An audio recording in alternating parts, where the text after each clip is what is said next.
ഓം പരാശക്തി നമ. കൊറോണ സമയം ആശ്രമത്തിലെ ചിലർ വൈകുന്നേരത്തെ ഭജനയ്ക്കും സത്സംഗത്തിനും ചെല്ലാറില്ല.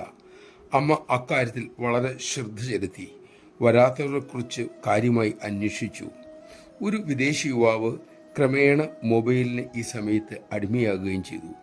ഒരിക്കൽ അമ്മ ആ യുവാവിനോട് പറഞ്ഞു, മോൻ ആനയെ പോലെയാണ്, കുളിപ്പിച്ചു കഴിഞ്ഞാൽ പിന്നെയും മണ്ണ് വാരി ദേഹത്തിടും.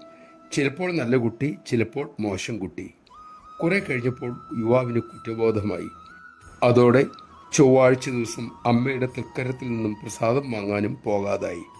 ഒരു ദിവസം യുവാവിൻ്റെ സുഹൃത്ത് പറഞ്ഞു, അമ്മ ദർശനത്തിന് വരാത്തവരുടെ ലിസ്റ്റ് എടുക്കുന്നുണ്ട്, പരസ്യമായി അവരെ വേദിയിലേക്ക് വിളിക്കാൻ പോവുകയാണെന്നും കേട്ടു. യുവാവ് ഭയന്നുപോയി. അന്ന് ദർശനത്തിന് ചെന്നു.